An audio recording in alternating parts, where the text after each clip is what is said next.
August 26 ஆண்டின் பொதுக்காலம் 21ஆம் வாரம் திங்கள். முதல் வாசகம் திருத்தூதர் பவுல் தெசலோனிக்கருக்கு எழுதிய 2ஆம் திருமுகத்திலிருந்து வாசகம். பிரிவு 1, இறை சொற்றொடர்கள் 1 முதல் 5 மற்றும் 11 முதல் 12 வரை. நம் தந்தையாகிய கடவுளுக்கும் ஆண்டவராகிய இயேசு கிறிஸ்துவுக்கும் உரிய தெசலோனிக்க திருச்சபைக்கு பவுலும் சில்வானும் தீமோத்தேயுவும் எழுதுவது. நம் தந்தையாம் கடவுளிடமிருந்தும் ஆண்டவராம் இயேசு கிறிஸ்துவிடமிருந்தும் உங்களுக்கு அருளும் அமைதியும் உரித்தாகுக.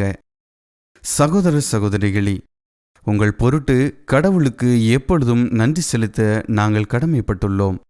ஆம், அவ்வாறு செய்வது தகுதியே. ஏனெனில் நீங்கள் கொண்டுள்ள நம்பிக்கை ஓங்கி வளருகின்றது. நீங்கள் எல்லாரும் ஒருவருக்கொருவர் செலுத்தும் அன்பு பெருகி வழிகிறது. ஆகவேதான் நாங்கள் கடவுளின் சபைகளில் உங்களை குறித்து பெருமையாக பேசி வருகிறோம். உங்கள் துன்பங்களுக்கிடையே நீங்கள் காட்டிய சகிப்புத்தன்மையையும் இன்னல்களுக்கு இடையே நீங்கள் கொண்டிருந்த மன உறுதியையும் நம்பிக்கையையும் முன்னிட்டு பெருமைப்படுகிறோம்.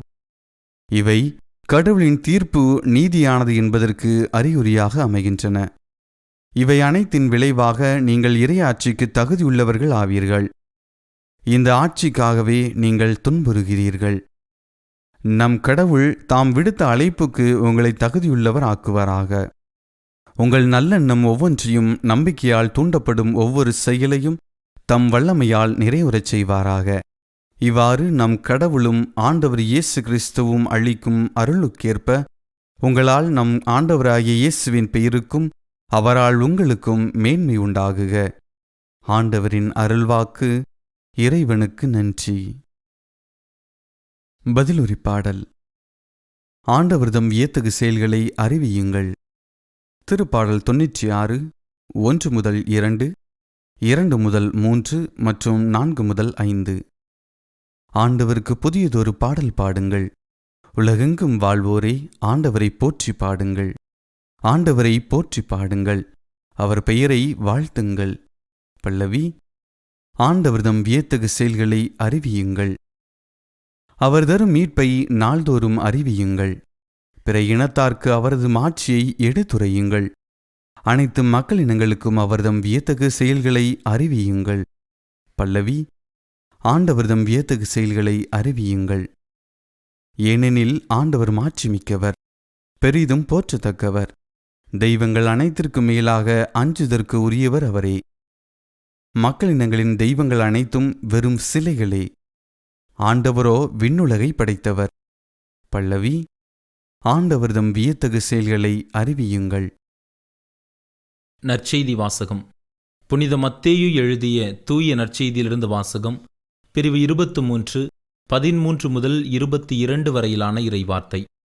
அக்காலத்தில் இயேசு கூறியது: வெளிவேடக்கார மறைநூல் அறிஞரே, பரிசேயரே, ஐயோ உங்களுக்கு கேடு! மக்கள் நுழையாதவாறு அவர்கள் முன்பாக விண்ணக வாயிலை அடைத்து விடுகிறீர்கள். நீங்கள் நுழைவதில்லை, நுழைவோரையும் விடுவதில்லை. வெளிவேடக்கார மறைநூல் அறிஞரே, பரிசேயரே, ஐயோ உங்களுக்கு கேடு! ஒருவரையாவது உங்கள் சமயத்தில் சேர்ப்பதற்கு நாடு என்றும் கடல் என்றும் பாராது சுற்றி அலைகின்றீர்கள். அவ்வாறு சேர்த்தபின் அவரை உங்களை விட 2 மடங்கு நரக தண்டனைக்கு ஆளாக்குகிறீர்கள். குருட்டு வழிகாட்டிகளே, ஐயோ உங்களுக்கு கேடு! யாராவது திருக்கோவிலின் மீது ஆணையிட்டால் ஒன்றுமில்லை. ஆனால் அவர் கோவிலின் பொன் மீது ஆணையிட்டால் அதை நிறைவேற்ற கடமைப்பட்டவர் என்கிறீர்கள். குருட்டு மடையரே, எது சிறந்தது? பொன்னா, பொன்னை தூயதாக்கும் திருக்கோவிலா? யாராவது பலிபீடத்தின் மீது ஆணையிட்டால் ஒன்றுமில்லை. ஆனால் அவர் அதில் படைக்கப்பட்ட காணிக்கையின் மீது ஆணையிட்டால் அதை நிறைவேற்ற கடமைப்பட்டவர் என்கிறீர்கள்.